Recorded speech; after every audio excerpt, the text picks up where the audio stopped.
Hello and welcome student, I am Sanjeev Tripathi. आज हम लोग HTML चैप्टर का थर्ड पार्ट लेकर आए हैं। इसमें बहुत ही इम्पोर्टेंट टैग्स के बारे में बताया गया है, जैसे कि marquee tag, image tag, ETC। ये सबसे ज़्यादा इम्पोर्टेंट है क्योंकि इसी चैप्टर और इसी टैग के द्वारा CBSE आपसे बहुत सा क्वेश्चन पूछता है और मिनिमम 10 नंबर के क्वेश्चन इसमें आते हैं। तो आइए चलते हैं, देखते हैं कि वेब पेज पे इमेज कैसे आते हैं और मार्क्यू टैग का यूज कैसे होता है। फ्रेंड, हम आज मार्क्यू टैग सीखेंगे।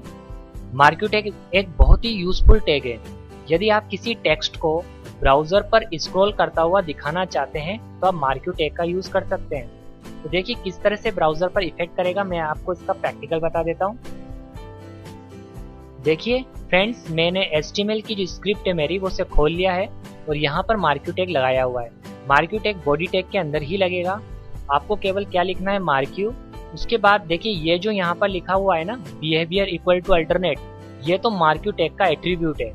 इसे आप नहीं लगाते हैं तो देखिए क्या होगा। फिलहाल मैं इसे हटा देता हूँ और फिर मैं आपको बाद में इसे लगा कर दिखाऊंगा, ठीक है।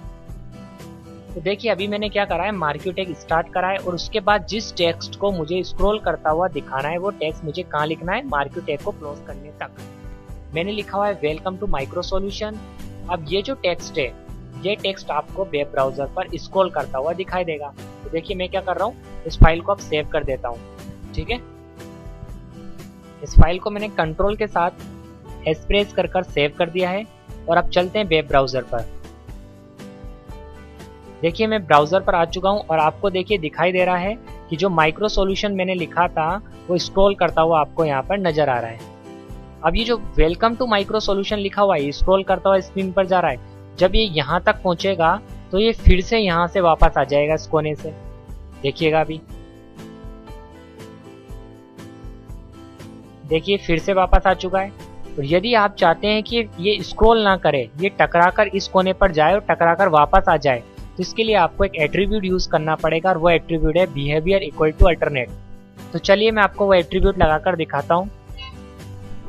देखिए फ्रेंड, अब मैं एट्रीब्यूट अप्लाई कर रहा हूँ और यहाँ पर मैं टाइप कर रहा हूँ बिहेवियर इक्वल टू अल्टरनेट। मैंने लिख दिया है बिहेवियर इक्वल टू अल्टरनेट, ठीक है।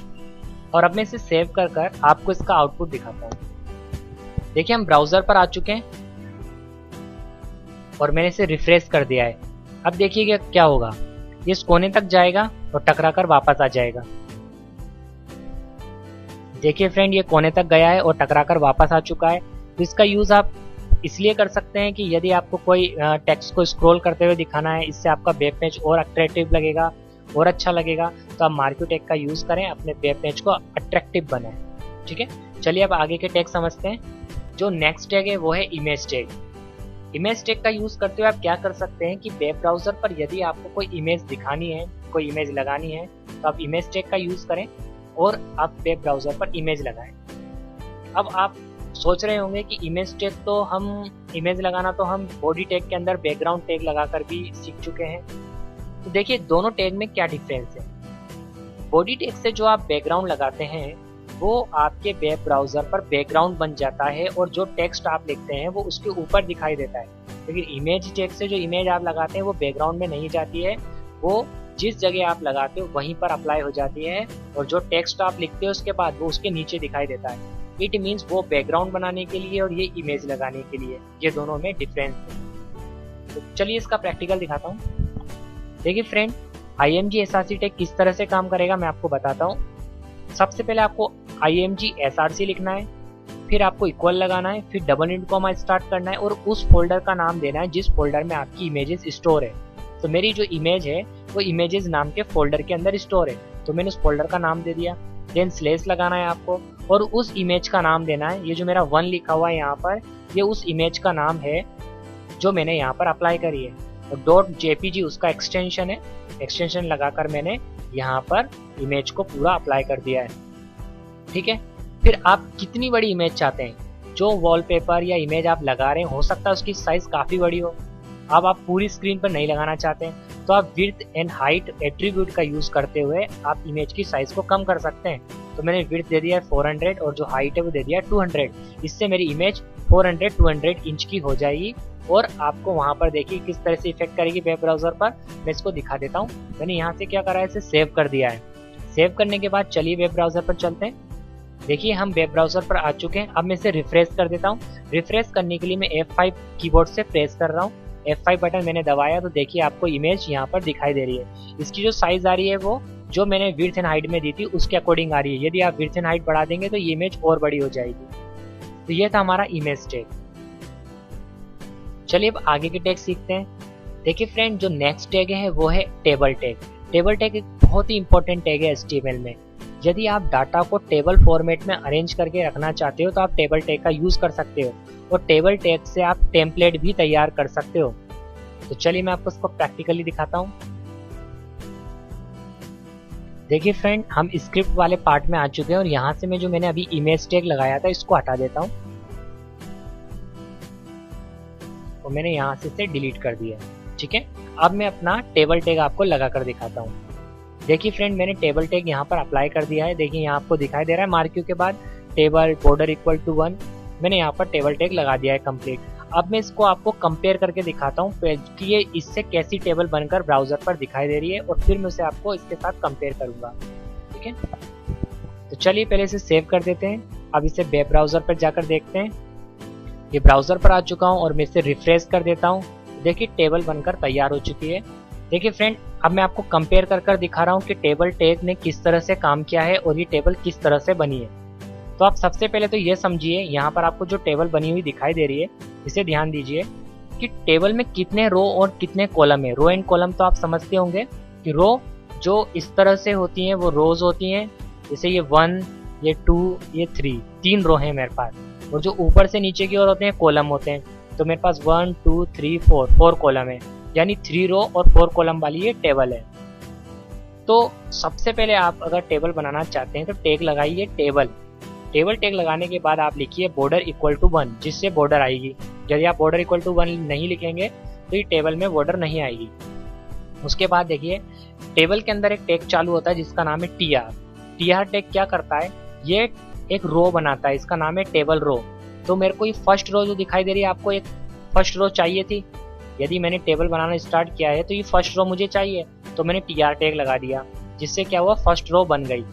उसके बाद अभी आप ये मत देखिएगा कि इसमें लिखा हुआ है कॉल स्पेन इक्वल टू 4। आप ये सोचिए कि इसमें ये है ही नहीं। मैं इसको देखिए यहाँ से हटा देता हूँ, यहाँ से मैं इसे कट कर रहा हूँ। ठीक है, अब मैं इसको आपको सेव कर दिखाता हूँ और एक बार और इसे रिफ्रेश कर देते हैं आउटपुट को। देखिए मैंने इसे रिफ्रेश कर दिया है और आपको पता लग जाएगा क्लियरली कि क्या हुआ एक्चुअल में। अब फिर से हम कंपेयर करते हैं। देखिए क्या हुआ है, टेबल रो जो टैग मैंने चालू करा था इससे फर्स्ट रो बनी है और इस रो के अंदर फिर एक टैग लगाया है मैंने जिसका नाम है TH, टेबल हेडिंग। यदि आप कुछ हेडिंग बनाना चाहते हैं, जो टेबल के मेन कंटेंट है, जो मेन हेडिंग है, उन्हें आपको टेबल हेडिंग टैग के अंदर लिखना है। तो मैंने TH टैग चालू करा और उसके अंदर क्या लिखा हुआ है, स्टूडेंट डिटेल्स, और TH टैग को मैंने यहाँ पर क्लोज कर दिया क्योंकि मुझे केवल एक ही टॉपिक चाहिए था और वो मैंने यहाँ पर लिख दिया है। तो हुआ क्या है, टेबल बनी है, उसके अंदर एक मैंने सबसे पहले रो बनाई है और उस रो के अंदर ये हेडिंग लिख दी है। तो TH के अंदर जो हेडिंग लिखते हैं वो इसके अंदर कुछ ऐसा इफेक्ट करेगी। उसके बाद ये रो देखिए, इस रो का काम भी खत्म हो गया क्योंकि इस रो के अंदर मैंने एक हेडिंग डालनी थी और वो हेडिंग मैंने स्टूडेंट डिटेल लिख चुका हूँ। ठीक है, अब मैंने यहाँ पर TR टैग को क्लोज कर दिया। टेबल हेडिंग के बाद TR टैग यहाँ पर क्लोज हो चुका है। TH यहाँ क्लोज हो ही चुका था क्योंकि मैंने स्टूडेंट डिटेल जो लिखने वाला काम किया था वो TH टैग के अंदर किया था। तो TH टैग का काम भी यहाँ खत्म हो गया, मैंने इसे क्लोज कर दिया और उसके बाद जो TR टैग है उसका काम भी खत्म हो गया, मैंने यहाँ पर क्लोज कर दिया।